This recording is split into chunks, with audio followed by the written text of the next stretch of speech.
Hello and welcome to ClapperCast. I'm your host as always, Carson Timar, and today I am joined by Nicolò Grasso as we review Mickey 17.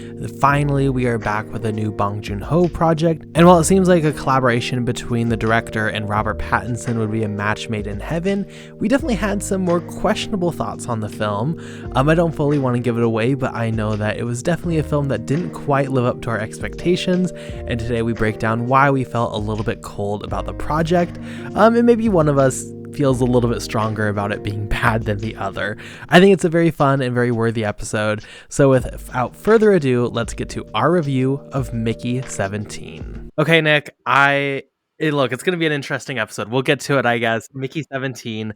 I would love, you saw this in Berlin before pretty much anyone else. You were one of the first audiences to see this. So you had no expectations from reactions. You just got to go in and experience it. I would love if you would start us off today. Opening thoughts, just what did you think of Bong Joon-ho's Mickey 17? It's an interesting one. Just as a preface, I was not really looking forward to this movie. Not only because we've talked about this many times, I think, on the podcast, on this, Uncut Gems, all the others. I'm just not a big sci-fi guy, unless it's about like them robots, them late future on Earth shit. I dig it. Everything that's with space kind of loses me, just like inherently, or just like a element of connection. I'm not that interested. I don't care. I don't give two shits about that. So already Mickey 17 was a bit not up my alley. It doesn't help that since August, literally every single screening I went to played the same trailer for the film. So we're talking about like 6 months of watching the same trailer with Ain't That a Kick in the Head playing in the background. You know, the one everyone has seen it like 1,000 times. So I was not looking forward to it, but I went in trying to have a good time. It was a press screening, early morning. I was like, you know what? I'm tired. I've slept only 5 hours tonight. Bong Joon-ho, Robert Pattinson, please bring it. And they did up to a point. I think Mickey 17 is an interesting film. It's very different from what anyone would have expected from Bong Joon-ho following the success of Parasite, which I commend him for. It's like, well, he went in his own direction. He didn't try to capitalize on that in any way. Good for him, bless him. I think Robert Pattinson is fantastic in here. You know, when he goes with the squeaky voice. I like that when he does it, but then he's the gruff, making 18, I'm the gruff one. He plays a lot with just different personalities, different character archetypes, and he gets to just have fun. You can tell everyone who worked on this film had a blast on set. There are some moments of just sharp direction that are intoxicating in a way that Bong Joon-ho just brings this world to life. You know, this entire idea of a person who becomes an expendable, who whenever they die, they are just reprinted, reborn again, maintaining the same memories, but essentially being just another version of themselves. Different traits coming out to the foray. I found that interesting, very, very interesting. My problem with the film is that it's about this exploration of the meaning of life and the meaning of death. It's also a film that's anti-capitalist, so it's tackling elements about, like the people rising up and socialism, and it's a film about politics, contemporary politics, and kind of like very reactionary against people like Trump and Elon Musk, very explicitly, overtly, some would say annoyingly so, portrayed by Mark Ruffalo. It's also a film about animal rights and nature, and preserving nature, but it's also a film about understanding other cultures and colonialism, and everything is set up in a very nice way in the first hour, which is basically the entire like backstory chunk of the film.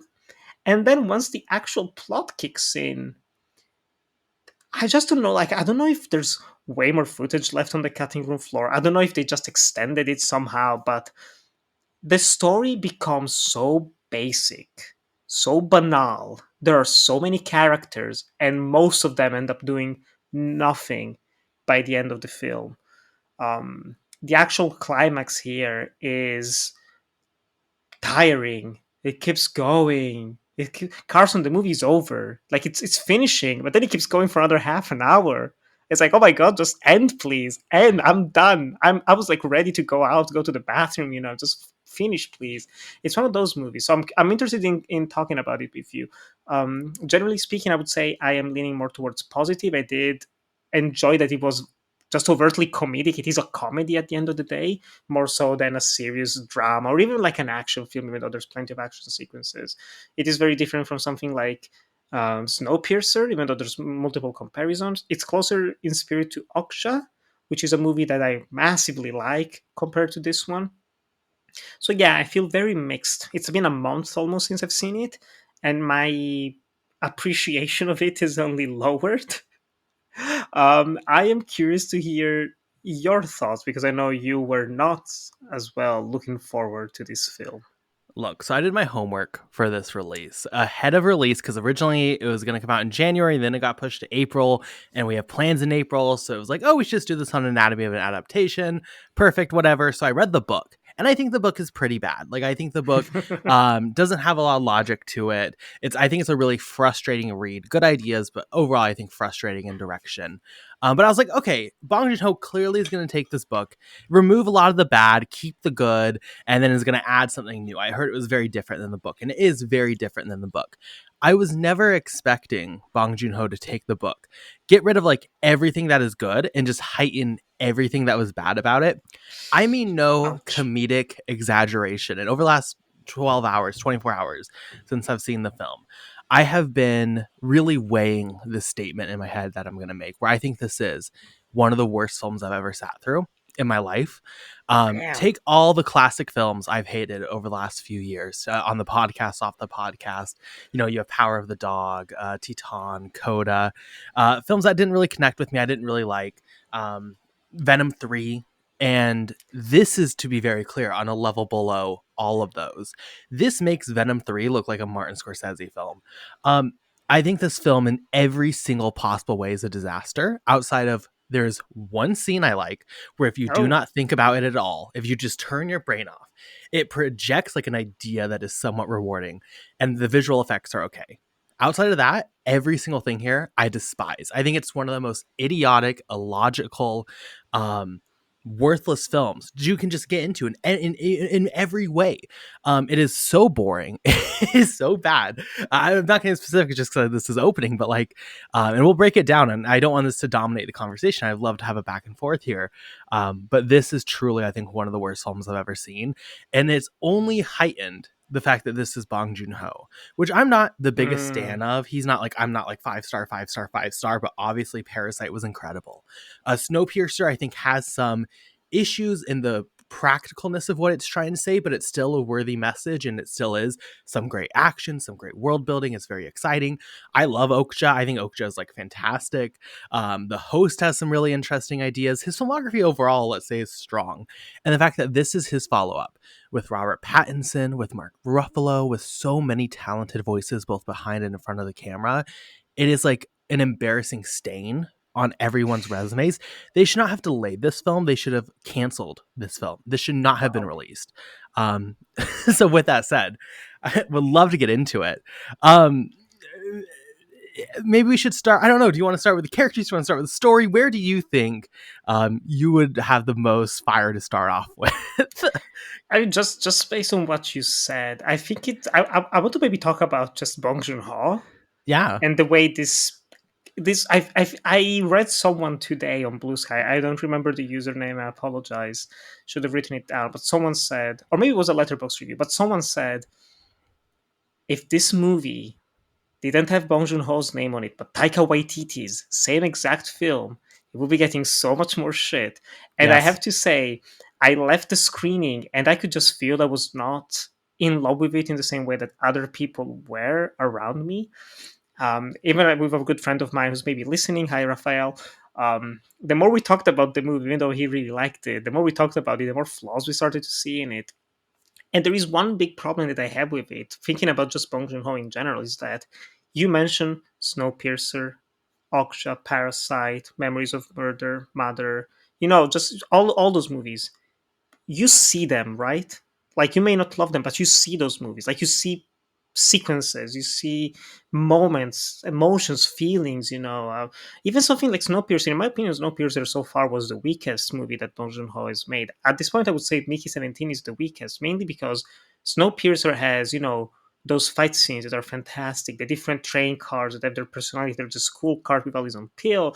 There's Ed Harris as the train conductor. There's the one where they fight, but there's the fish. All those moments. It's like, oh wow, it has like good friend Jack Luke Sharp, who's not here with us today, unfortunately, but it has an iconography to it. you know. Did you know you could be listening to this episode of ClapperCast early? Well, if you go to our Patreon page, patreon.com/ClapperCast podcast, there are 3 different tiers that you can choose from, each with their own means of support and each with their own means of rewards. You can get access to early episodes, bonus monthly episodes, bonus reviews. You can see our schedule early. Of course, thank you everyone who's already joined us on Patreon, and we hope to see you over there soon. So much of this movie just feels without its own identity, just in terms of direction, which is weird because it is clearly a film that has been storyboarded to hell and back. The cuts are smooth, it just flows in some ways, just visually it flows naturally. But there's not a single sequence in here where I think, oh wow, that was a great sequence. Oh wow, I'm gonna think about this for months or years to come. There's not a single moment like that. I think the closest, and I don't know how many spoilers we can get into this since this is a new release. Do I have the go ahead, or Let's try to keep it minor spoilers. there's one scene that's been teased in a lot of the trailers where Robert Pattinson, the character of Mickey, is in a relationship with this soldier mercenary part of I'm just the. kidding. Let's do full spoilers. It's a spoiler review, everyone. We're not gonna. There's no way we're not gonna be able to. We're doing spoilers. Go for We it. can find some. Okay. So the moment when they start to engage, the two Mickeys, because there's the whole idea of the duplicates, are alive at the same time, where they start to engage in this ménage à trois, as the French would say it. It's bland, man. It's fucking bland. I mean, 1 year. We're talking 1 year after Challengers. 1 year after Challengers, it's like there's no way that a movie like this is this, I don't know, just like sexless, afraid of its own gayness, bisexuality in it, or even just playing with it. I don't know, it felt like a tease, especially because it's been in all of the promotional material. But it kind of encapsulates so much of the movie for me. I don't know how you feel, not so much about this sequence, but just all of No, this. I agree, and I think it's interesting to break down why that sequence and why, because I think the issues of that sequence go to a larger statement on the film, and I think the first thing is the lack of character. Um, Mm. every character in this has just the most basic and bland and just nothingness behind them. Let's take the character of Nasha. This is released ironically on International Women's Day. So let's look at the main lead actress and the main lead, one of the main characters of this, right? What do we know about Nasha, who's Mickey's love interest? We know she loves sex. That's a big thing. She loves physical sex. Ooh, that's her thing. She's good. She's like a police officer, so we know that. She likes Mickey. She likes Mickey. She sure likes Mickey. All the Um, Mickeys. all the Mickeys. We'll get there. Um, and that's it. That's her character. She just loves sex, really. It's all we really know. We know nothing about her. What about Mickey? Well, and to be clear, this is now an interesting character change from the book because every single version of Mickey is completely different to the point where, like, it's not just like it seems like 1 through 17 maybe were some small changes. Number 18 is like a fucking psychopath killer, and no one ever talks about it. Everyone just accepts it. Even Mickey 17 is not worried that, like, hey, this like murderer is he with my girlfriend right now. He's just like, oh my god, they're fucking, this is so unfair, I'm so upset. Should have been me. Should have been me. Which then okay, there's gonna be layers here. Actually, okay, sorry, there's a lot here to get into. It's a The, lot, yeah. the conversation of romance in this film is super interesting between Nasha and Mickey. The one sequence, if you turn your brain off and I enjoy, is there a sequence where he is talking about the love Nasha has shown throughout every single version, throughout all the trauma, all the pain, and this idea, and it's kind of even like very similar to Everything Ever All at Once, where like in every world, in every version of yourself, every side of yourself, this woman is going to love you. is inherently a very romantic, a very sweet idea. That's the one scene where I was like, oh, that's getting to Mm. me. But then you get the idea. Number one, like we'll get to the logistics of memory and everything in a minute. You get to the idea that every single Mickey is like apparently really, again, completely different. And there's no time, there's no sequence where Nasha has to like fall in love or understand or learn about the personality in front of her, even to the point where when there's two Mickeys, she apparently in 20 minutes radically accepts this idea and it has just no questions or concerns or thoughts about her boyfriend being split into two, because she just loves sex. Again, she just loves sex so much that she can overcome it, and that's enough for her.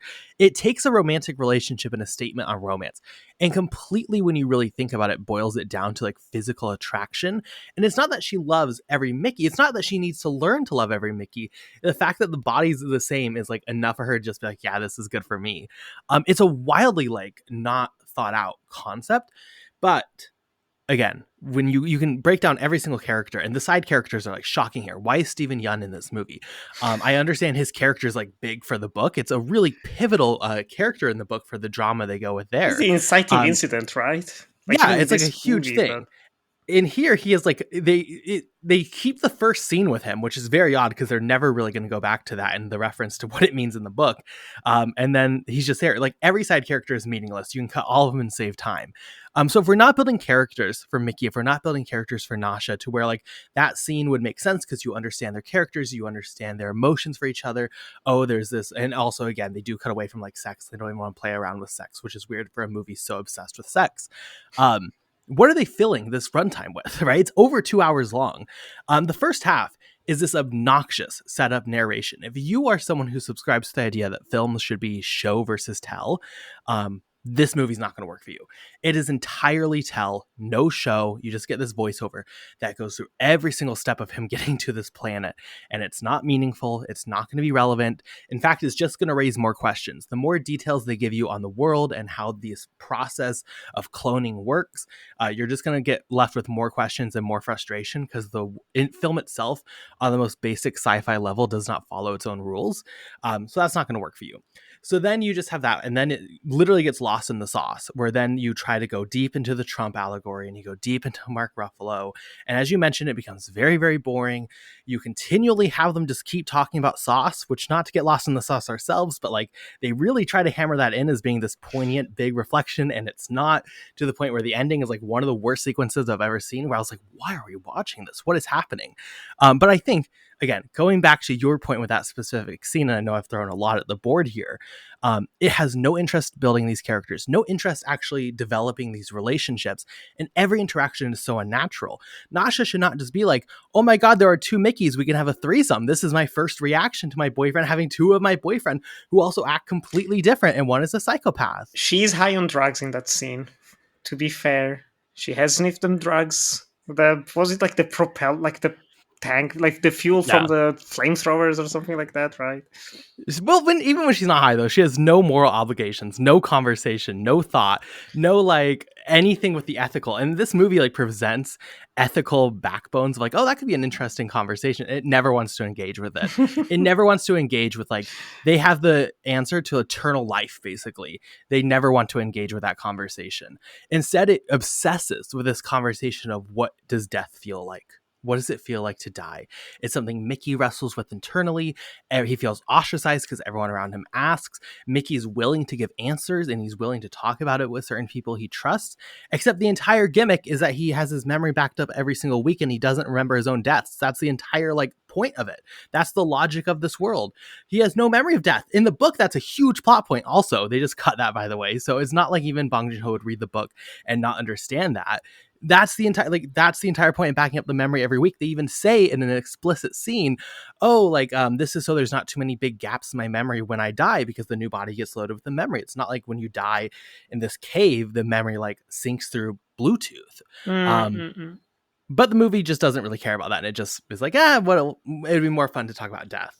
I threw a lot at you, so so I don't know if you have any thoughts on any of that. No, I definitely see where you're coming from. I don't even remember the exact moment where I kind of like started watching the movie through this lens. But one thing that did help was just trying to picture it as a cartoon. even like an anime. A lot of people like to say, "What if it's like an anime?" It's like potentially like seeing it through that lens. All of the extreme caricatures, because at the end of the day, like you said, the characters don't have that many dimensions. They're just caricatures. I don't think it's inherently a bad thing, to be honest. I think it becomes a problem when the film starts spending so much time trying to find deeper meaning into them, and it just ends up feeling overstuffed, following the least interesting narrative, in my opinion. Because I think what you just mentioned, like the entire idea of exploring death, what it feels like to die, like this constant reminder throughout the entire film, which most people just ask out of curiosity, almost to feel better about their own being alive, in a way.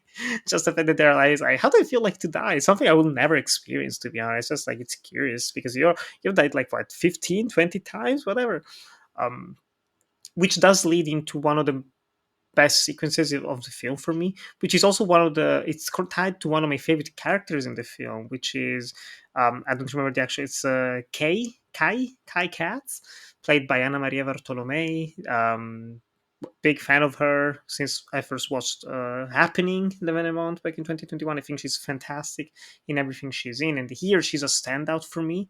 I think she brings the comedy. I think she brings the drama, the emotions, and she has this very poignant scene where it's just her with Mickey 17 in a room, and she asks him because she's lost a friend, maybe a partner. There's like a weird queer coding to her that's not fully tackled, in my opinion. Like even with the end, she's like next to a girl or something, or just like hugging, whatever. They pull a Rise Um, of Skywalker at the end, yes, but continue. yeah, it's just like well, okay.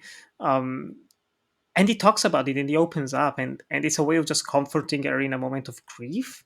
And I found it to be such a nice little delicate moment, such a nice little scene. Um, then the character vanishes. She's there for like the Mickey 18 is here. What? Oh my god! Whatever. I won't say anything, and then she's gone. And this happens so many times. I kid you not. I had seen the trailers. I had seen the first half of the movie. When Nasha and Mickey's get imprisoned and Steven Yeun appears, I literally thought at first I was like, "Oh, why is he? What's he doing?" I was like, "Oh wait, he's in this film." He has been missing for the past like 40 minutes. I completely forgot he was part of this narrative because, like you said, he brings nothing to it. He does nothing with it, um, which is weird. Like, I wonder if this could be an interesting editing test for me to try and recut it once the movie is out on video, to just like try and condense it, remove so much of the nonsense and the extended epilogue and everything, and just try to make it a tight 90-minute film. That could be a fun exercise, because it's just so long with where everything goes, and it doesn't sustain its own momentum, unfortunately. But I don't mind those characterizations too much. Like I was even a fan, to be honest, even though I talked about him in a almost negative way in my opening thoughts. I do generally really like Mark Ruffalo in everything he's in. We are big Duncan Wedderburn fans from from things best supporting performance of the past 50 years. Um, that's a joke, but in here, I don't. I Wait, do want. you do like that performance though, right? I I love do. No, it's perform. not the best Well, of the okay, past I 15 thought you years. said okay. No, no, I do love him. I stand him. We have the I was about episode to as say proof. Jesus. We have the episodes. Duncan Weatherburn. But in here, I'm just so I'm tired, Carson. Like I mean, regardless of just what's going on with this beautiful, beautiful world we're living in right now, I'm just so tired of Trump stereotypes and Trump-like characters in media. I was like, please stop.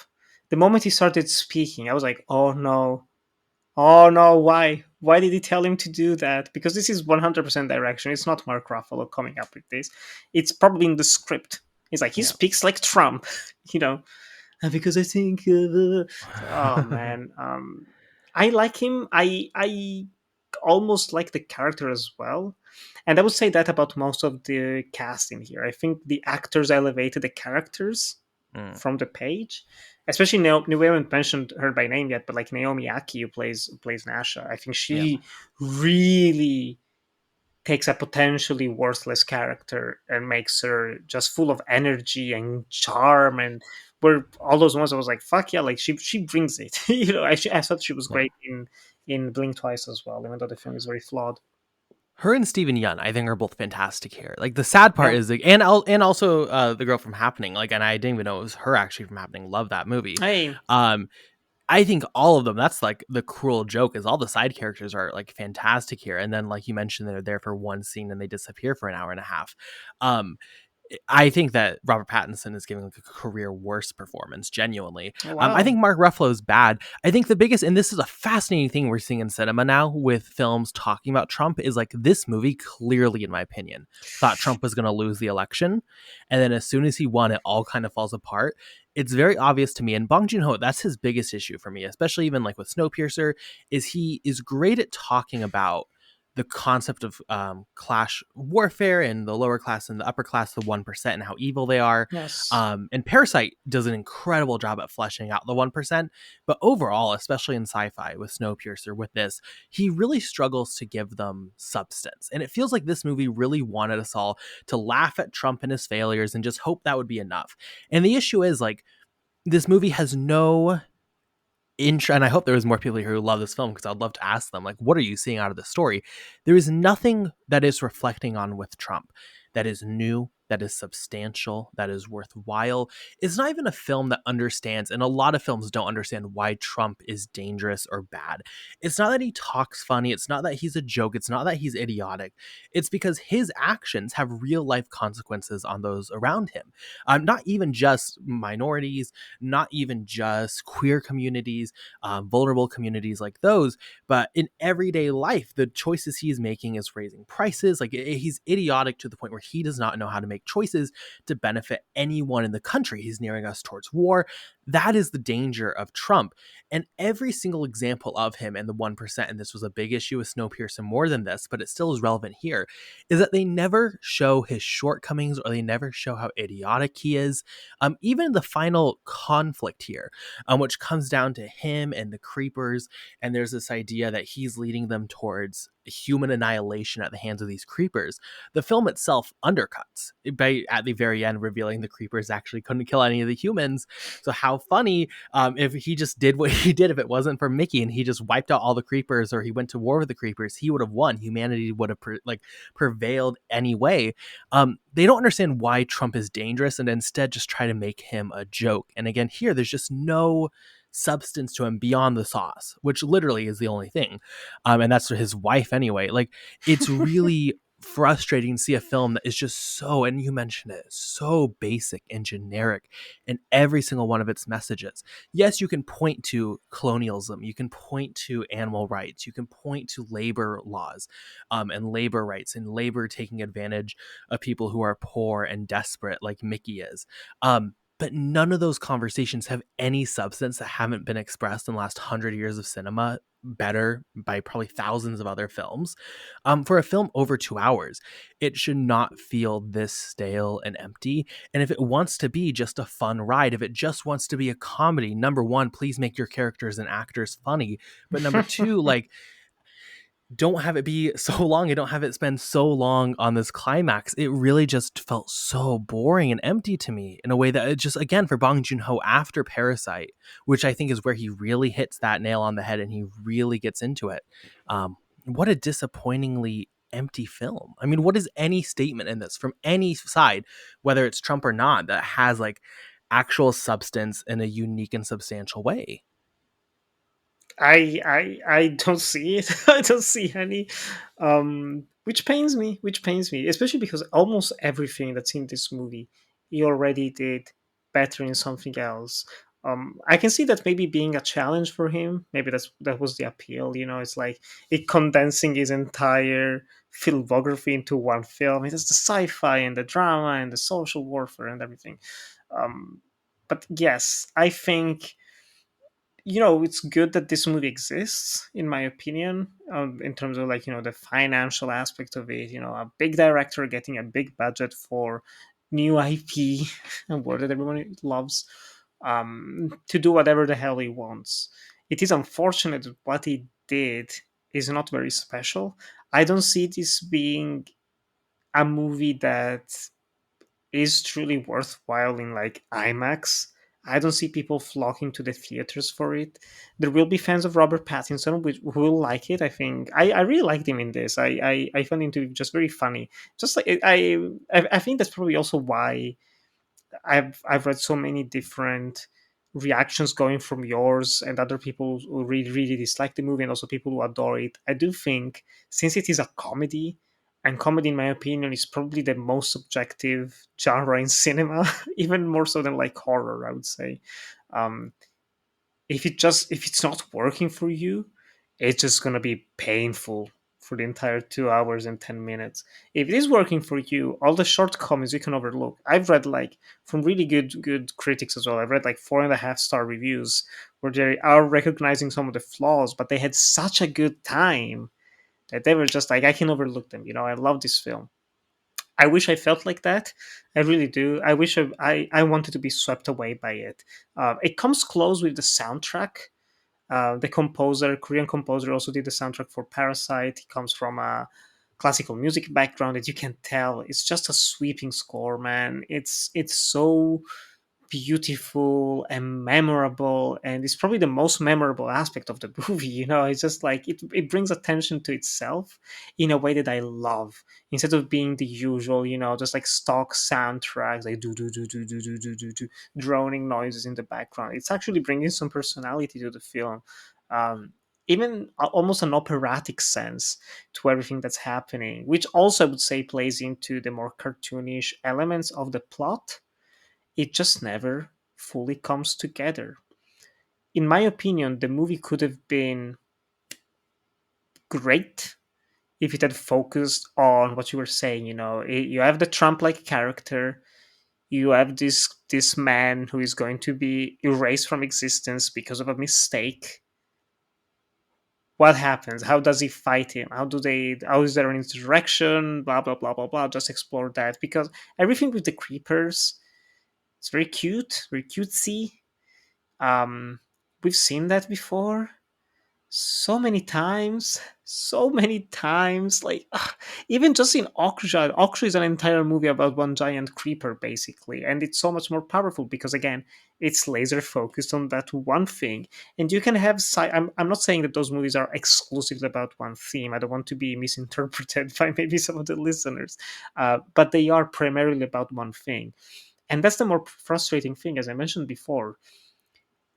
I think the first, I don't remember, I think, correct me if I'm wrong, the title card is dropped when he supposedly allegedly dies, right? It's like, Yes. opens with him about to be killed by the creepers, big giant flashback to his entire past 2 3 years, working as an expendable, how he got in the situation, all the 17 deaths, and then it's like, Mickey 17, ta ta ta, Mickey 18, and the movie actually starts. I think that entire sequence is gold.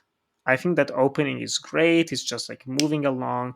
I like the voiceover of it, but mainly because I like Robert Pattinson's weird voice. I know you don't like it, but I appreciated it. Well, no, I do Um, think the title card is in a good spot. I felt like it was such a layup to make that whole sequence more dynamic, though. yeah. To after every death have that title card, start with Mickey and then go 2, 3, 4. Ah, I thought that was such a layup that they didn't do. There's so many bits. You mentioned the comedy in this film, where like I wanted this to be so much more absurdist in its comedy. There's two Mickeys. Why are they not running around the ship? And someone's like, "Hi, Mickey," and then it's like, "Oh, hi." Like, there's so many sequences where it felt you're like they could right. play around. It's so Yeah. weird that this movie is over 2 hours and it feels so rushed and it feels so spent on time to where there's no moment to breathe or have these scenes, because they have to spend the first half. They don't have to, they choose to be clear, spend the first half with this voiceover, setting everything up that doesn't need set up. There's a few things you mentioned I want to talk about. First, I'll just say I didn't like the score. I'd be interested listening. I feel like I would like the score if it was like I was just listening to it as a collection of music. I found how it flowed in the film to be very, very not just distracting, and like, yes, it's a score that brings attention to itself, and I don't mind that, but the actual transitions between like the music was very, very strange. There's a scene where he's having that heartfelt moment with her right after the dinner, and then he Mm. leaves, and abruptly the score like shifts, and I didn't vibe with that. We're in action mode now. Yeah, it was very like the drums hit. It was like, what is this? Okay, it's very it's interesting because I agree that it feels very controlled not well controlled, but like it feels like there's a direct. It doesn't feel like this is chopped up. It doesn't feel like this is a bunch of scenes were taken out and they're just trying to squish it all together. But at the same time, it also feels that way, which is very, very strange. Yeah. Pattinson's performance, I will go even like a step further, where I think like, and I'm not the best one to speak on this, and I'm not trying to make like a grand like rise up against Mickey 17 statement. I found his performance as 17 to be like almost problematic at times. You have a character here who this personality, I guess, side of him, he's very quiet. He's very like has this social seeming anxiety, even almost. He doesn't know how to rise up for himself.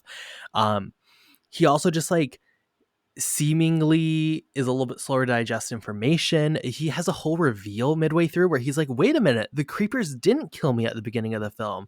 They actually helped me. Like, no shit, you lived that experience. What do you mean that's a reveal? You lived it.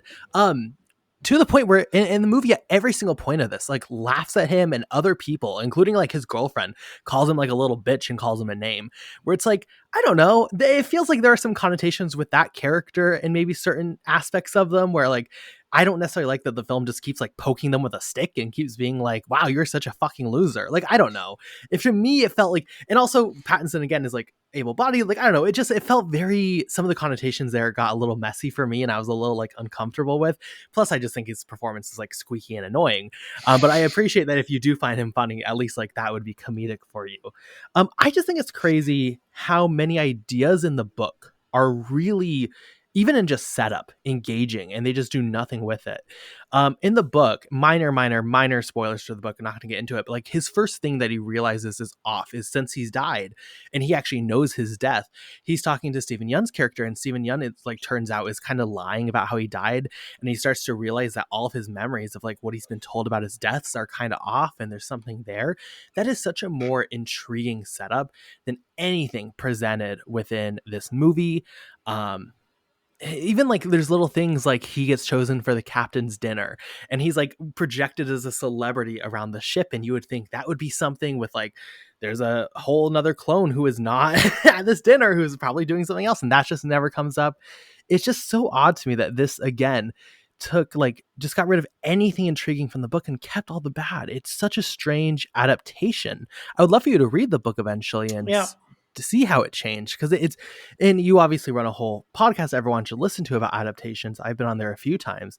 This is like one of the strangest adaptations I've ever seen. Yeah, sounds reminds me the way you're talking about it of Bones and all. The way just like the book is about something completely different thematically from But the like film. reverse, Like imagine the book is reverse. what Luca Guadagnino wrote and then the Oof. movie is what was in the book. Like it's baffling, and the book is bad to be unlike the movie Bones and All in that example. Just to But like, clarify, just to clarify. yeah, Bones and All is a masterpiece. Go watch Luca Guadagnino's film. But that's a great comparison. Yeah.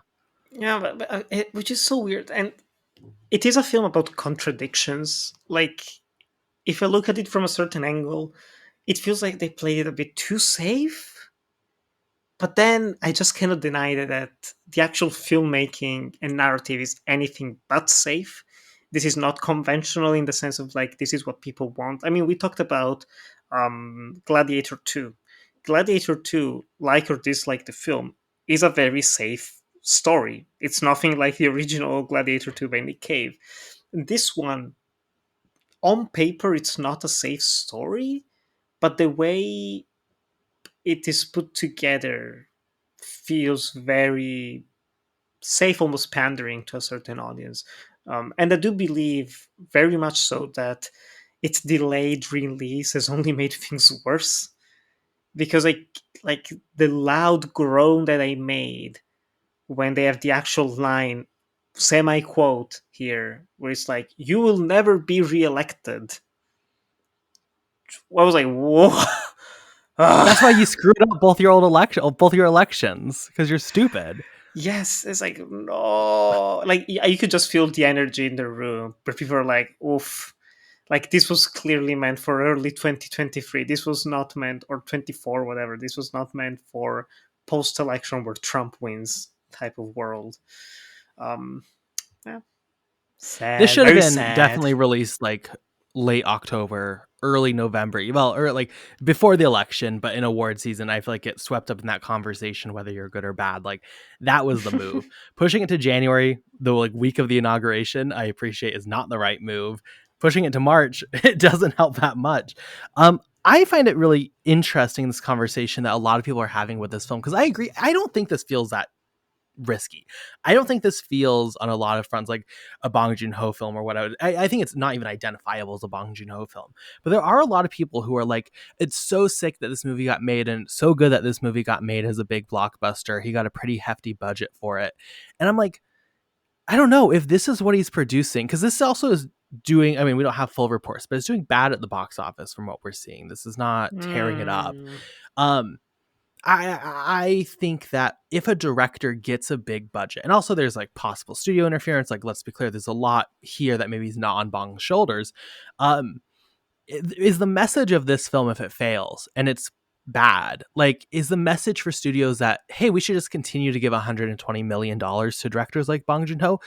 No, probably not. So I don't know. I even like in the context of what this means for film and like the realm of film, I'm just like, oh, it's so disappointing that this isn't good, because it should have been. What we want is when Bong Joon-ho gets a $120 million film, or Chloe Zhao gets a Marvel film, or whatever the example may be. This is still better than Eternals, though. You can mark that down. But you want them to succeed, because then the idea is that these independent filmmakers or these smaller filmmakers can get bigger budgets and be rewarded in the cinematic space. um I don't think it works for that. I'm curious, do you think this feels, yeah, I think we both agree it's Bong Joon-ho's worst film and feels lesser than a lot of his films. Do you even feel the director here, like really at all? Where do you think this, I guess, like as in a director's mindset, and he's already like moved on. He's halfway done with an animated film, which I'm like so Oh, excited for even nice. after this. Halfway done with that. He has his next live action film lined up for when that's done. Like he is moving on very quickly, it seems, from Mickey 17. Where does this land for you, like in the narrative of his filmography? Do you think this was a passion project? Do you think this was just like, hey, I want to just quickly get through work? Do you feel him in this at all? Where do you land on that? It feels like the type of movie, which I mean, probably it is, but I don't know, like, he entered into Hollywood successfully with Parasite. He already did it before. Like, we can't deny, like, Snowpiercer was already kind of that, but it was around the same time where we had Stoker, where we had The Last Stand, all those movies by Korean authors, commercially successful Korean authors who come to Hollywood trying to make their mark. And it just didn't. Most of them had problems either with budget, studio interference, but all of them financially non-successful. I think maybe The Last Stand was the most successful because of Arnold's presence, and everyone was like, "Hey, first Arnold film in 20 years. Let's go watch it." No, it was like 10 years actually, but whatever. Getting sidetracked. But with this, I think you even said that the book is very, very recent, right? I forgot to double check the date, but it is one of those things where basically it finished Parasite, it was doing the Oscar run, and the book came out, or was 2022. fuck, okay, so it was just, it's one of those cases where people, it's like Argyle then, right? Where just the book, oh no, wait, Argyle was made because of the movie. I keep forgetting what was the The book story with was that. like, yeah, it's a That's even stupider. Um, well, at least no, at least with Mickey 17 or Mickey 7 as the book is, it definitely was more one of those like almost director by hire, but because of the success, this is just speculation, of course, but I do think that because of the success of Parasite and everything in Hollywood, he could just afford to be like, hey, I can do whatever I want. And they gave him carte blanche, which I think most of the times is a problem. I think directors should have full creative control of a project. They should not have unlimited money to make said project. I think everything that he has made that really works because of the limitations. And that's something I would say for almost every director. I can barely think of a filmmaker where I'm like, he needed to have 300 million. I mean, we're seeing it right now with a movie that no one is going to watch, hopefully, that nonsense by the Russo brothers on Netflix. It's like, how can that movie look like that and be made for 350 million where they cannot even put a fucking wig on Chris Pratt, you know? So limitations are needed. And I do think that if this film had half its budget, First thing they would do, change the opening, because you can't afford to have a full set that you're going to use for just one tracking shot of him entering the offices and signing the contract. um, Cut some of the characters because you don't need them to the to the end of the narrative. So it's like cut here, cut there, and you end up having something that's more focused. It's going to be harder to make. It's going to be tougher, but it's also probably going to be just more rewarding as a viewing experience. For sure. And let's be clear, if you ever wanted an anime adaptation, I am ready for Argyle. It's such a long Oh, book also. I don't know that's why that's it's where I so draw the long. line. That's where I draw the line. You also have the hardcover. I love that it's like the Oh, first edition. no, I'm ready to go. That's a weapon right there. It was a gift. Let's be clear. Yeah, I completely agree with you that a smaller budget probably would be better. Even just like, again, that we don't need to fully get into it. I think we're kind of wrapping up, but like the fact that they established that travel to other planets is like a pretty regular thing. There's a whole season for it, but like Yeah. there's no standards or regulations for when you run into like alien life and how to communicate with them and like how to it's the Wild West in space. Not the case in the book again, but a choice that they made that just Hmm. like the more I talk about it and the more I think about it, just I don't know, it just there's nothing here where it just feels frustrating. It feels like sci-fi done to like the worst degree is how I guess I would end my statement. Like I just think it there's nothing here about this world that feels thoughtful or feels logical or feels built like and then we haven't even talked about like the ending where there's this random dream sequence that like Yeah, do you see something there? It's about the sauce. That's why like again you can't like that's the ending scene is the sauce and the how fucked up it is. What do you think is in the sauce? Could it be people, blood? Yeah. probably Wow. blood. Yeah. That's a Um, shocking thing. Who could have guessed? like I always hate when it happens where I can intellectualize a scene. I can understand the reasons behind the presence of something. It doesn't necessarily mean that it works. It's something I'm actually struggling right now with a project, someone else's project that I'm editing, a short film, where I do think there's one scene that's just drags and like just cut the fucking scene. We don't need it. But the director says no, but that's where the entire meaning of the film is. I actually spell it out, and I said that's not good. First of all, and second, you can cut it out, and people would still not be like. It's probably better if you cut it out actually. Um, and with the final dream sequence in Mickey 17, not only does it kill the pacing completely because the movie is over, it's wrapping up, and then we have to stop for this dream sequence in at the end with Toni Collette. We haven't mentioned her yet, but I think she's okay in this. I think she's fine. I'm not a fan whenever they have her be kind of like cookie weird.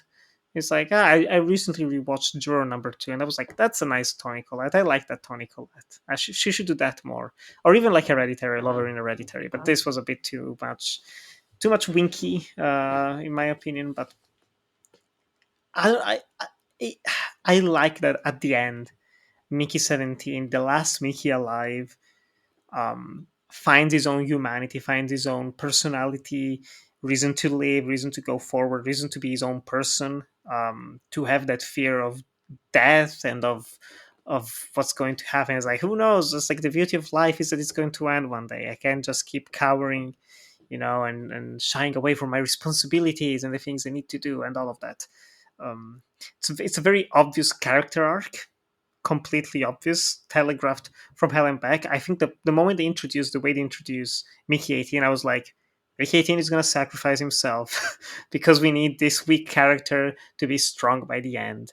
And that's it. And I have to say, despite all of my problems with the ending of this film, I do like the final title card where it goes from like Mickey 17 to whatever his full name, Mickey Barnes, was. I was like, that's nice.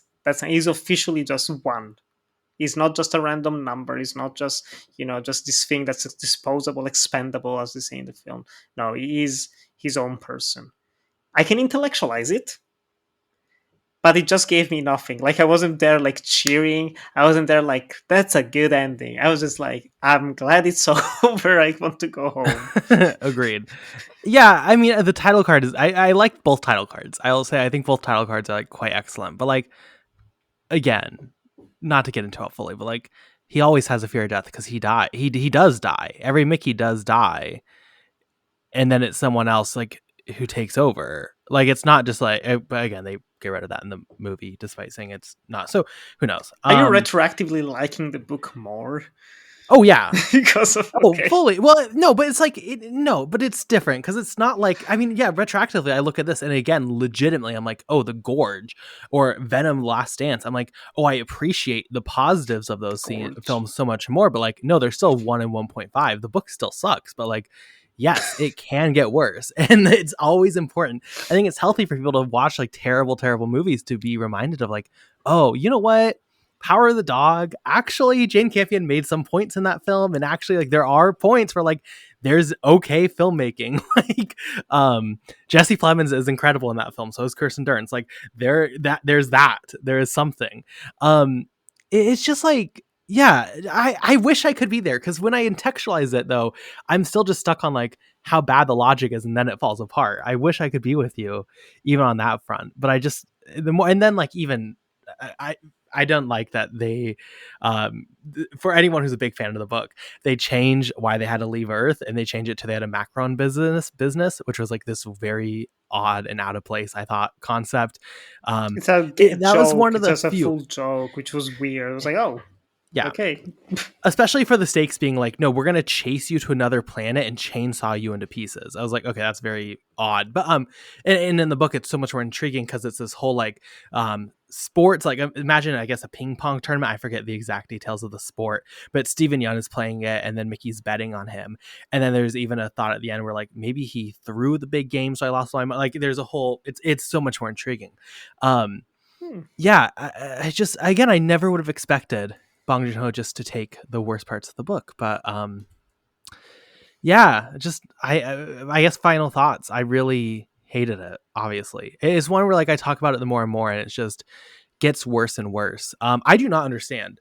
There are people, and valid to everyone. I'm not trying to invalidate everyone, but there are people out here who are like 4 stars, 4.5, 5 stars, and I'm like, I just don't. I would love to have a conversation with one of them. I wish you would have been. And there was supposed to be like 5 people here today. I wish one of them would have been 5 stars because I just don't see it. But valid everyone. I think this movie is like bottom of the barrel. But you like it more, so that's good. That's Yeah, good. no, I ultimately enjoyed myself, but in the shallowest way possible. I had so many problems with it. I still do. I think it's worth at least one watch. I think if people just vibe with the comedy of it, it's going to be such an easier ride. And I think going Watch with the that. trailer. Everyone watch the trailer. There's even the first 5 minutes on Twitter or whatever, which I thought people Oh, saw people complaining about that. Don't understand why that's a problem. yeah. But like, if you're like, oh, that's kind of funny, sure, go for Go it. I for think it. Go for it. if you watch those scenes and you're like, oh, this does not seem like it, don't go. It's not for you. Yeah, and I've read some of those, as I was saying, some of those very very high stars reviews. It's either gags, classic Letterboxd gags, but people who actually write something more deep, it just feels like it's something. Which again, 100%, I'm super happy for them because I do that shit all the time. You know my love for the John Wicks. You know my love for the Mission Impossibles. They're always 5 stars as soon as they come out. So when I see people who give it like 5 stars, it's like it's so happy it's finally out and it was everything I wanted out of it. I'm like, good for you, bless you. I'm happy for you. Um, I think it's one of the most flawed blockbusters that I've seen recently, mainly because it has potential. It's not one of those things like you mentioned those movies. I haven't seen. Does Venom: The Last Dance have potential? I've seen the trailer. No, doesn't really have much potential. Doesn't really have much reason to exist outside of cash money for people involved in it. But sure, why not? So something like Mickey 17 is more disappointing because 6 years of build up, just waiting for the next Bong Joon-ho film, and it's this. Honestly, if this came out when Snowpiercer did and now we got Snowpiercer, I think people would like it even less than they did back then. Or maybe they would like it more because now it's nice to stand Bong Joon-ho. What's the hashtag Bong Hive, right?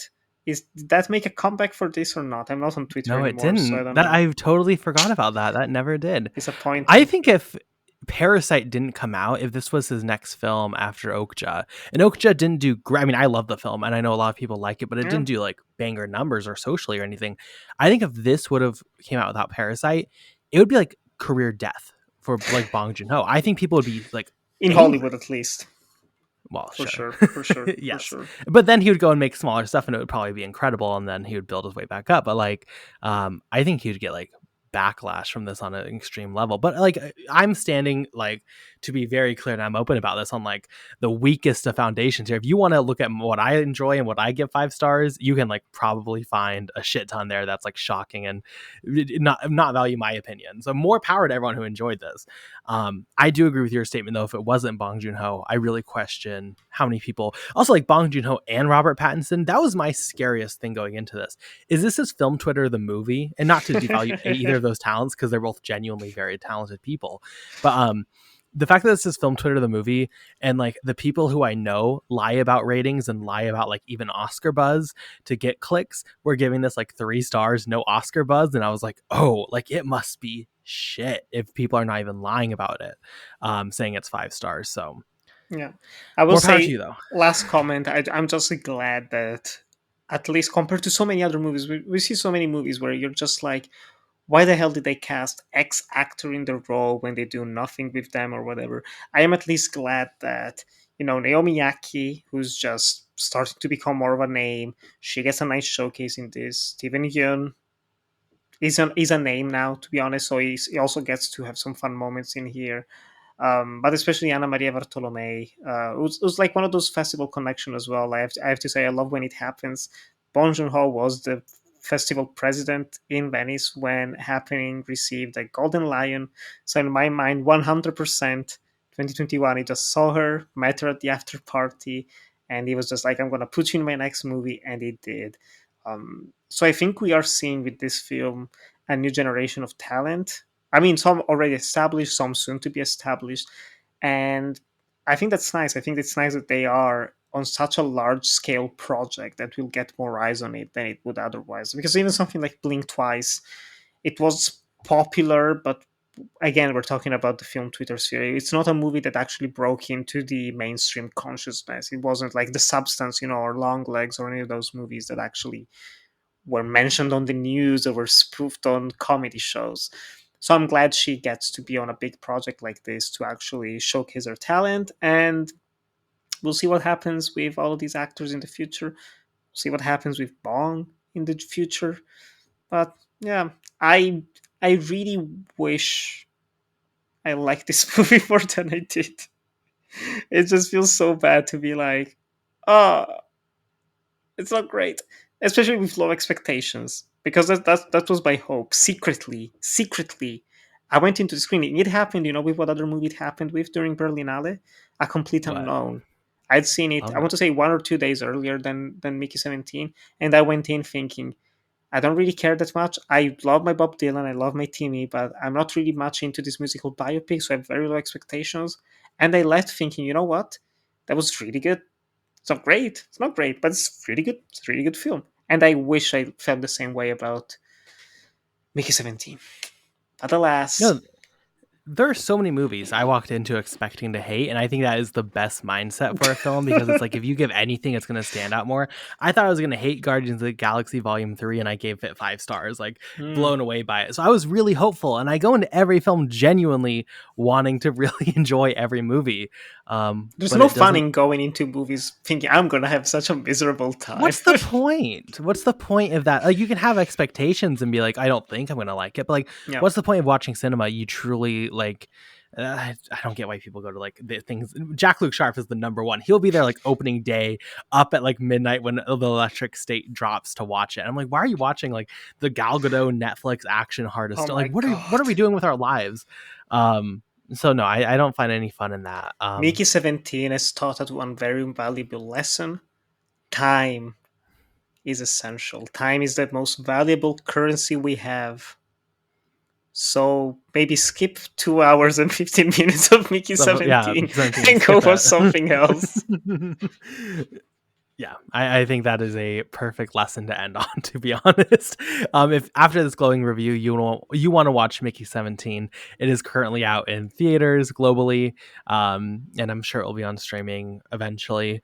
Um, Max? Talking No, yeah, this about, was Warner, right? So it's gonna be like HBO I Max. believe it will be on Max, and also like, it, Hmm. I if you are interested in it, but you're not that interested, I think this is one that will play fine on streaming. It is like sci-fi blockbuster, but like there's nothing here that's really that cinematic. Most of Just it plays into just hallways of a ship. yeah, it doesn't even look good in IMAX. I saw it in IMAX. It didn't look good in IMAX. Oh, So it was like aspect ratio was weird. It was just don't bother. Peace and love. mm. Unless you're going with friends, and then you're gonna have fun with your friends. With that said, Robert Pattinson is the lead here. So for our question of the week, Nick, we are asking, what is your favorite Robert Pattinson performance, and why is it Mickey 17? Go for it. I was just struggling which of the five Twilights to pick, to be honest. But no. I do really like Robert Pattinson. I think he has a very interesting filmography.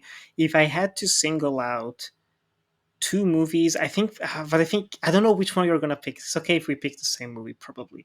No, I know actually which one you're gonna pick. I'm just happy Jack isn't here to say all 7 options and then be like, "What's your thoughts?" And then it's like, "Well, you've kind of already said it."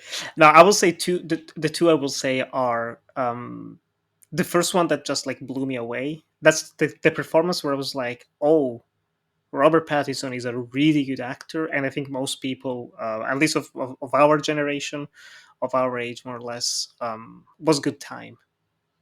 The Safdies broke into the mainstream with Good Time, and I remember watching it, being like, "Holy shit, he is just a really good actor." That's when he officially killed the Twilight stigma. For me, with Kristen Stewart, it was Personal Shopper a year earlier, even though I hadn't seen Clouds of Sils Marie or anything like that yet. So for Kristen Stewart was Personal Shopper. For Robert Pattinson was Good Time. I still think he's fantastic in that film. Just like mean, nasty performance. That's not the type of role that you would expect from a Hollywood A-lister to pick. And he's had a career full of those. And the other one that I would highly put right up there, which is also something that kind of like went against what he was doing back then, was Cosmopolis, the David Cronenberg film. He also did Maps to the Stars with him, which is a very flawed film in my opinion. But Cosmopolis, a Don DeLillo adaptation, like sex-fueled, drug-fueled, mostly shot inside this one limousine, just paranoias, like okay, he really goes for the weirdness. He really gets it. But I think yes, with Good Time, he truly entered a new stage of his career. No, that's a great selection. I mean, for me, it has to be The Lighthouse, but I'm Yes, I knew gonna it. give obviously, yeah. Of course, that's Um, a great some one. Oh, it's great. But other shout-outs, very supporting role, but he's great in The King. I think that Yes. film is like so underrated. It is one that I think about at least like once a year, and I'm like, oh, nobody talks about that film anymore, but it's Ah, so good. I like Timmy in it. I'll be honest. I think he's fantastic in that role. he He's good in elevates it. Twilight. It just brings energy to it. I remember watching it. I was falling asleep at the screening, and then it was Yeah. like, "Oh, whoa! Someone's doing something in this film. Someone's doing His something speech different." in that like changed my opinion of what he could do as an actor. His big like rallying speech, it's incredible. Shout out to that era when Netflix like every year released some big medieval thing. It was this, it was Outlaw King, where they just hyped it around the Yes. fact that there was one scene with a penis. Like that was good. We were eating so good then, and we didn't realize how bad it would get for Netflix releases. But shout out them. He's also good in Twilight. Shout out Jack. He's not here, but I'm sure that'd be his pick. I'm going to mention High Life, though. High Life, Yes. such a good performance, such a good film. Him on a spaceship, kind of doing a lot of what this film does, but better. Go check out High Life. I think it's And really, really sexier. worthwhile. Definitely, well, definitely sexier. Definitely In a lot a more liquid. A lot of sauce. A lot of sauce in that one. last two that I have to mention because very few people talk about them. I'm so sorry. No, But go because for first it. of all, minor anticipation, but I don't know, depending on the schedule, it's going to be like a month or two. There is an episode on Childhood of a Leader that I'm doing on my own podcast. And Robert Pattinson, I think, is very good in that film, though it's a supporting role. But also, I don't know if you've seen it. I think it's a type of movie you might hate, maybe. But Damsel, have you seen I've never Damsel? seen it. I haven't seen either of them. Oh, very weird film. It's kind of like one of those movies of two halves. Damsel. Um, I Worth like a it's the same watch. guys who did The Curse, right? That was the title of it. The Curse. Yeah. Same directors as that, and same Sasquatch directors as Sunset. Sasquatch Sunset, which I didn't like. But I'm super interested in it. I mean, like, it was on my list for the longest time, and I never got around to it. Also, he's pretty good in Waiting for the Barbarians. Not that that film is great. I think that was like a super early ClapperCast. A lot of elements there, you know, that are aged probably poorly. But Johnny Depp is, or not Johnny Depp, Jesus, Robert Pattinson is good in it. With that, let's get to rapid reviews. Anything we've seen recently that we haven't talked about on the podcast. I'll go first because I have a pretty short list. Saw Wendy and Lucy. Finally kind of catching up with finalizing my Kelly Reichardt viewing ahead of next week's Patreon review of Certain Women that will be releasing. Just spoiler alert, me and Hillary already recorded that, and it's like genuinely one of my favorite episodes of all time. But Wendy and Lucy, definitely for me, a little bit more mid-tier Reichardt than like Old Joy and Certain Women, which I both thought were like phenomenal, but still a lot here that is quite worthwhile. Of course, Michelle Williams is stunning here. So would definitely recommend that, and just recommend Reichardt in general. I think especially pre-First Cow era Reichardt is so underwatched and underappreciated, and there's so much magic there. I watched Wild at Heart this week, ahead of our episode of Anatomy of an Adaptation on David Lynch's Wild at Heart. A great film. I mean, it's one of my favorite Lynch's, I'll say. And if you want more thoughts, you can listen to the podcast. I watched Sofia Coppola's The Virgin Suicides for the first time, the final Sofia Coppola film for me to check out. Not at all what I was expecting. A very, very unique and individual voice here, looking at childhood innocence put in context with hormones and conservative ideals and sex and trauma and violence and suicidal feelings, in a way that like really blends together very uniquely. It is great hearing Sofia Coppola talk about this adaptation, and you can tell because she says, like, I read the book and immediately I had a vision of how it had to be made. And you can tell she has that really specific vision here, that I really appreciated. It might be my favorite Sofia Coppola film, to be honest. And then finally, I got to screen all of the first season of Daredevil Born Again. Look at me, the Marvel fan, the Marvel stan, looking at me. I love the original Daredevil. Love the original Netflix series in general. I think Luke Cage is fantastic. Jessica Jones is great. Punisher is fun. Iron Fist, a little bit more mid, but still fun. This is an interesting show. I'm not going to say much because only the first 2 episodes are out, but like there was a lot of production issues. You can definitely tell there's a lot of production issues. Maybe it's a little bit slower. Maybe it's a little bit less rewarding. Maybe the action's not quite as good. But when it's Charlie Cox on screen with Wilson Fisk and it's that dynamic again, it's magic. I think one of the biggest things missing from Marvel is passion. I do not understand how they just stop valuing passion from the people up behind the camera and in front of the camera. You look at that original Avengers cast and they love those characters. They have these dynamics with each other. And it's crazy that the show is going to be, if you read the original concept for what they were filming, it's terrible. God. And then the 2 lead actors went to Feige and was like, hey, this is not good. And their passion saved the show, and their passion continues to live. The fact that you have the rest of the characters from these Netflix productions begging to just do anything, like they have such passion and love for their characters. The main guy from Luke Cage is still to this day like, please let me record commentary tracks for the show, let me do a podcast for the show, let me do anything to keep this character alive. And Disney has just like seemingly casted on the side and do not care. It is that passion this series needs that is just completely lacking.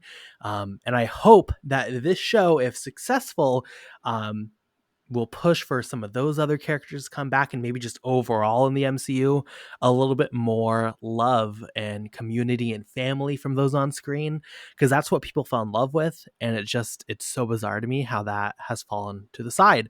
But the show overall, I think if you're a fan of Daredevil, it's lesser. It's the worst Daredevil season to date, but it's still, I think, overall scratches that itch enough to where I would recommend it. Nick, what have you seen this week? Well, that reminds me, I still haven't finished Daredevil season 3. It's been a few years. How long has it been? Jesus. It's been 7 years. Isn't that crazy? It's been a while. Okay. Yeah. I never finished any of those, I think. How many Jessica Jones are there? Too many. I think I've seen maybe one season for sure. The one season is great. The first season with David Tennant is incredible. The rest, I think, kind of fall off. I think Luke Cage, there's 2 seasons, or maybe there's 3 seasons of Jessica Jones, 2 seasons of Luke Cage. I think that's probably the most consistently strong Netflix show. Iron Fist season 1 is terrible. Just skip it. I didn't Season finish, 2 is didn't okay. bother. um, Okay. I would say watch Luke Cage and then watch the first seasons of the rest, and then if you're really engaged by any, Defenders. keep going. Oh, I went to the world premiere of Defenders at Comic Con. Damn. I was up at midnight. I binged the entire show. Like I was there for it. True fan, a true fan here. No, rapid reviews. Like, it's been a while since I've been here, and I was thinking, what do I even talk about? Because there's so much to talk about, too much. But I ended up picking 10 films that I will do literally quick fire reviews because So I a did third of Jack's normal as a list. normal list. No, but I did go to Berlinale and I didn't get a chance to talk about that. I don't want to annoy anyone with just like everything that I watched in Berlinale. I will only say like very quickly, Dreams by Michael Franco. Loved it. If you love Michael Franco, you're gonna really like this one. If you hate him, it's not gonna change your opinion of him. Queer Panorama, an independent film from Hong Kong.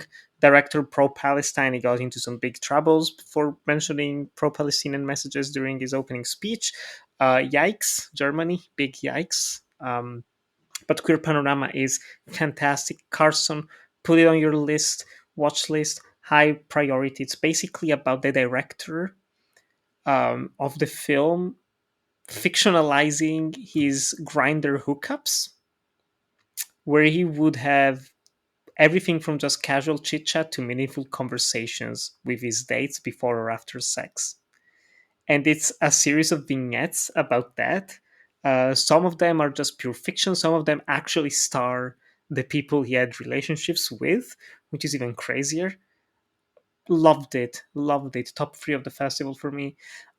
If I had liked that Kick You with Rose Byrne, incredibly tense. I really, really liked it, even though it gave me a panic attack at some points, just stressful as shit. But Conan O'Brien is in it, and he was fantastic. Reflection in a Dead Diamond was the most fun I had during the festival. It's a homage, a French film that's a homage to like 1970s espionage Eurotrash cinema. It's very sleazy, it's very stylish, looks amazing. Just stunning, stunning film. Um, Blue Moon by Richard Linklater, also a great film. Very theatrical, very stagey, but nonetheless very also cinematic in writing, especially. I think one of Ethan Hawke's best performances. We talked about him just a few weeks ago in First Reformed, and in here he gives another just incredible performance. Um, Personal favorite of the festival, though, Dreams, Sex, Love. The third film of the 1 year ago, I was talking about Sex. This film, Norwegian film that I really loved, and now the trilogy is complete. I still haven't seen the second one, but Dreams, which ended up winning the Golden Bear, the highest prize, was my favorite film. I loved it. Such a magical look at what it means to fall in love for the first time, all the conflicting emotions you have, how art and putting those feelings into art and writing can be cathartic for you, but also how they can be um, how do you even say it, like how they can help other people understand their own relationships better and also you better. It's such a richly layered film. There's so many poetic moments of beauty in it, and it's also just very funny, which is a killer package for me. And then in terms of like general releases that came out, I mean, I did manage to watch, side note, the Nan Golden exhibit in Berlin, which was screening Ballad of Sexual Dependency and a lot of her other video art. So that was nice. But in terms of like other releases, I watched The Gorge, which you mentioned, Carson the Gorge, which I really liked, actually, surprisingly so. I had the lowest of expectations, and it's really scratched that itch of video game vibes mixed with pandemic era romance. Um, peculiar film, but I quite liked it overall. I watched Dance with the Devil. You watched Wild at Heart for the podcast of Anatomy of an Adaptation, and I watched the sequel film based on the sequel book called Perdita Durango slash Dance with the Devil, which was a mean bit of fun. And lastly, just today, in preparation for an upcoming episode on Salem's Lot, I watched the infamous A Return to Salem's Lot, which is a movie that understandably a lot of people hate because it has nothing to do with Salem's Lot in any way, and I kind of love it for it. kind of like a weird horror comedy by Larry Cohen, who specialized in making cheap B movies or C movies, you could even say, where he almost literally equates vampires to Nazis and capitalists. So, what more could you want? Fun, fun, fun. Those are highlights, 10 highlights from the past 4 or 5 weeks of my life. What a lineup. Well, it's great to have you back here, Nick. Again, in a week, we'll be back on our Patreon, talk about certain women, myself and Hillary. And then, Nick, we'll be back in 2 weeks. I have a feeling this film is going to be a little bit better than what we talked about today. Finally, we're going to talk about La Chimera. Hopefully, Jack will be here. This was programmed because I was trying to get Jack to watch this movie because we both love the film. We both adore it. It was one of our favorite films of whatever year it came out in. And I was like, okay, Jack, you're going to watch this. And now I don't know if he's going to be there, but at least we will be there to rave about the film because it's pretty magical. So with that, thank you so much, everyone, for listening. Nick, where can we find you on social media? The lovely listeners can find me on Blue Sky and Instagram, NikkiGra97. You can also find my podcast on Instagram, Anatomy of Adaptation Pod. And you can watch my short films and videos on YouTube and Vimeo at Enjoy the Movies. Great. And you can find him on Blue Sky and Letterboxd, just Carson Timar, words at Clapper and Buttered Popcorn, as well as here, obviously, on ClapperCast. Thank you so much, everyone, once again, for listening, and goodbye.